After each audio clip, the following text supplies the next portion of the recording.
إن الحمد لله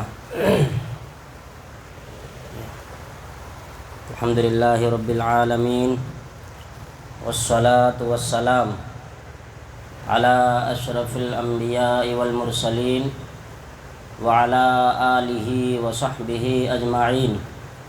ومن تبعهم بإحسان إلى يوم الدين. أما بعد، عن ابی ہریرہ رضی اللہ تعالیٰ عنہ قال قال رسول اللہ صلی اللہ علیہ وسلم من ادرک شہر رمضان فلم یغفر له فدخل النار فابعدہ اللہ قل آمین فقلت آمین. معزز مصلیان کرام، کل آپ کے سامنے جو جان بوجھ کر کے روزہ افطار کر لیتا ہے اس کے تعلق سے کچھ باتیں عرض کیا تھا. تو جان بوجھ کر کے جو روزہ توڑ دیتا ہے یا اسی طرح روزہ نہیں رکھتا ہے تو اس کے بدلے میں اس ایک روزے کی قصر جو ہے ساری زندگی اگر وہ رکھے تو بھی اس کا حق ادا نہیں ہو سکتا ہے. تو لہذا ہمیں جان بوجھ کر کے روزہ نہیں توڑنا چاہیے. اللہ کے نبی صلی اللہ علیہ وسلم کی وہ مشہور حدیث ہم تمام مسلمانوں کو معلوم ہے، ہم بارہا سنتے رہتے ہیں کہ اللہ کے نبی صلی اللہ علیہ وسلم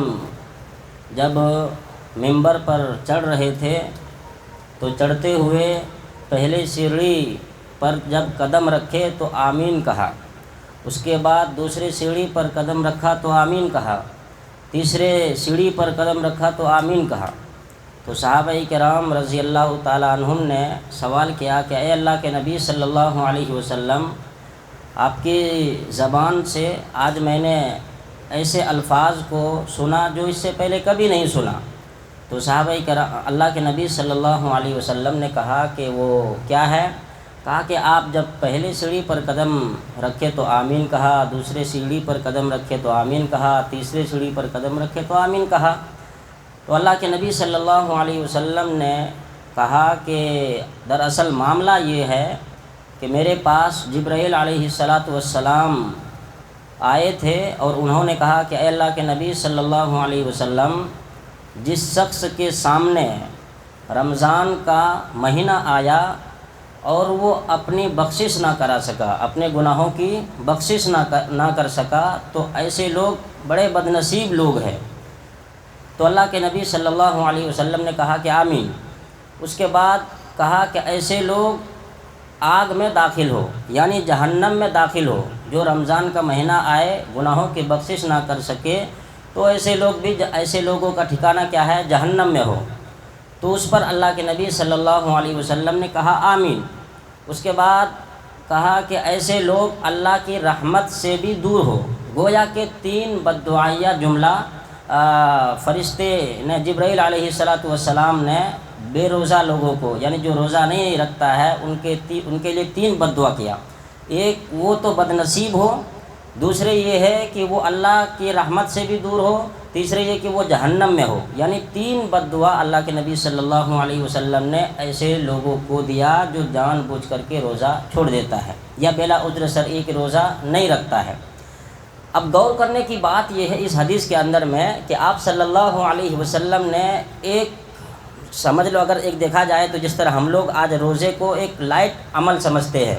چاہے وہ نماز ہو چاہے وہ روزہ ہو. آج کل زکوٰۃ بھی لوگ اس کو معمولی ہی سمجھتے کہ چل ٹھیک ہے، اگر عمل کر لیا تو ٹھیک ہے، نہیں کریں گے تو کیا ہوگا، اللہ تعالی ہمارے گناہوں کو معاف کرے گا. لیکن غور کرنے کی بات یہ ہے کہ اللہ کے نبی صلی اللہ علیہ وسلم معمولی باتوں پر چھوڑو، بڑے اس طرح آپ کے سامنے کوئی ایسے حادثات پیش ہوئے ہیں، اس کے بعد بھی آپ صلی اللہ علیہ وسلم نے کبھی بددعا نہیں دیا. مثلا کیا ہے کہ آپ صلی اللہ علیہ وسلم کو شہر مکہ کے اندر میں ظالموں نے، مشرکوں نے کتنا ستایا، اس کے باوجود بھی کبھی ان کے خلاف بددعا نہیں دیا. اس کے بعد آپ دیکھتے ہیں طائف میں آپ صلی اللہ علیہ وسلم کو طائف والوں نے پتھر مار کر کے لہو لہان کر دیا. اس کے بعد جب یہ ماجرا خود فرشتے دیکھتے ہیں تو فرشتہ حیران ہے کہ بھائی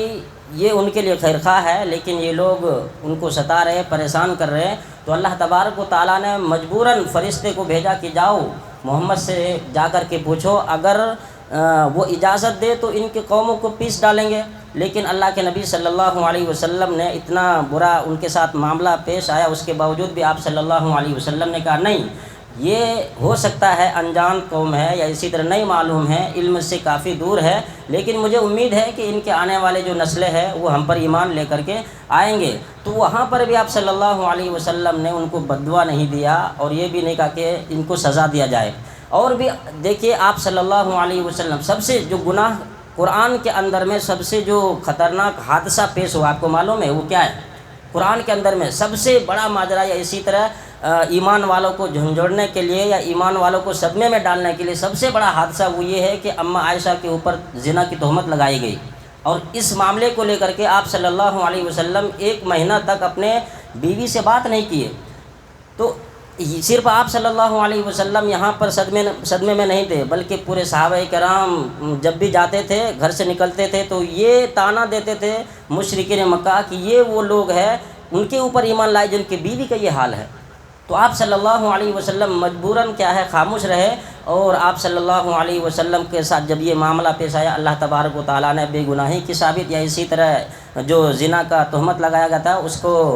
ثابت کیا کہ نہیں، جو چیز ان لوگوں نے ان کے اوپر تہمت لگائی یہ غلط ہے۔ اللہ رب العالمین نے قرآن کی آیت نازل کیا، تو یہ اتنا بڑا معاملہ جب وہ گواہی پیش ہو گئی تو آپ صلی اللہ علیہ وسلم وہاں پر بد دعا دینا تھا کہ بھائی ان لوگوں نے جان بوجھ کر کے ایسا ہمارے ساتھ کھیل کھیلا، لیکن آپ صلی اللہ علیہ وسلم نے بد دعا نہیں دیا۔ تو ایک دیکھیے کہ یہ ایک روزہ ہے، روزہ چھوڑنے والوں کو اللہ کے نبی صلی اللہ علیہ وسلم بد دعا کر رہے کہ بھائی جو انسان روزہ نہیں رکھتا ہے ایسے لوگ کیا ہے جہنم میں جائے، ایسے لوگ اللہ کے رحمت سے بھی دور ہو۔ اور غور کرنے کی بات ایک یہ بھی ہے کہ یہاں پر صرف اللہ کے نبی صلی اللہ علیہ وسلم کی بد دعا نہیں ہے بلکہ فرشتوں کی بھی بد دعا ہے۔ فرشتے ان کو کہہ رہے ہیں کہ اے اللہ کے نبی ایسے لوگ اللہ کے رحمت سے دور ہو جائے، ایسے لوگ جہنم میں داخل ہو جائے، تو وہاں پر وہ آمین کہہ رہا ہے۔ اور فرشتے یہ بد دعا کے ساتھ ساتھ آپ غور کریں گے تو فرشتہ جو ہے اپنی طرف سے کبھی کوئی بات نہیں کہتے، وہ کون سی بات کہتے ہیں جو اللہ رب العالمین سکھاتا ہے۔ تو گویا کہ اللہ رب العالمین وہاں پر دے کر کے بولے ہیں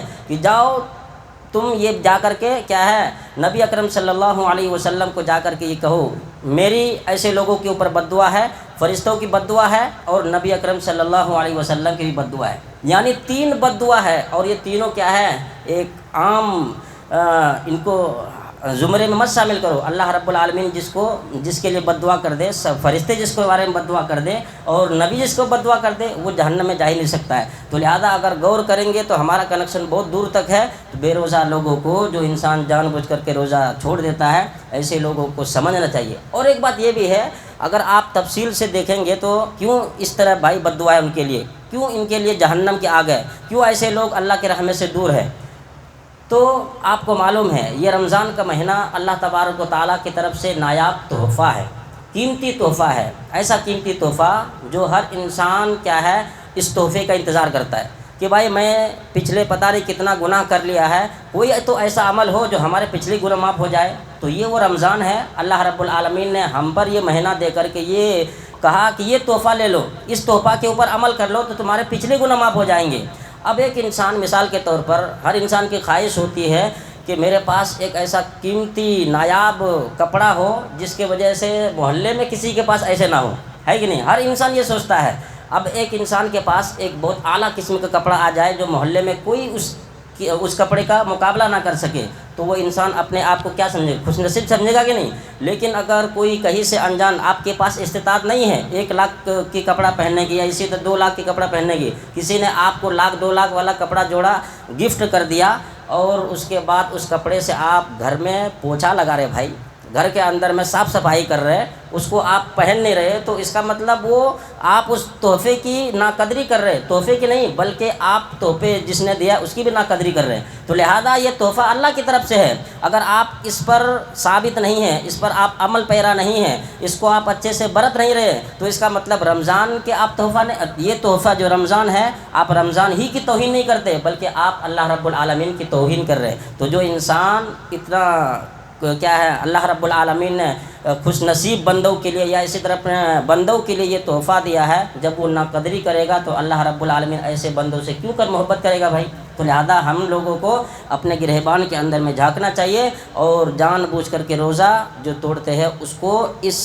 پیغام پر عمل کرنا چاہیے کہ بھائی ہم کہاں ہیں، کیا ہمیں اللہ رب العالمین سے واقعی میں اتنا محبت ہونا چاہیے جتنا اللہ رب العالمین ہم سے محبت کرتا ہے۔ اللہ رب العالمین سے دعا ہے کہ اللہ رب العالمین ہمیں نیک عمل اور صحیح سمجھ کے توفیق عنایت فرمائے۔